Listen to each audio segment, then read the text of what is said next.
Isa baliped damag artifacts na umabot iti inem agasot iti tawenda na po. Masarakan iti museo iti probinsya di Abra. Detalye ni Mark Masudo.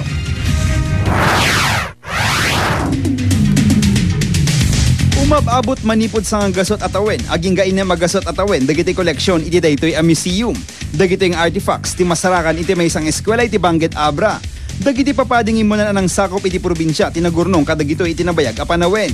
Dito'y may pakita tinagbalin a relasyon dagiti Ilocano ken tribo dagiti itneg. Nagsabi na sa halip na ibibenta namin sa labas, outside ng Abra, dito na lamang sa SVD para maaalala ng mga tao yung kanilang nakaraan, kasaysayan, kultura. Kas kadagiti ajar sa idiming dynasty ti China babaen ti muna barter dagiti itneg ijay Banawang Bridge. Makita pa dito dagiti daan na pinggan, kubyertos, katre ken badbado. Malaksid kadagitoy. Makita pa dagiti daan na rebulto, altar, Biblia ken ti trail breaker ang motor nga inusar dagiti papadi iti panagsursurda iti panagnisada.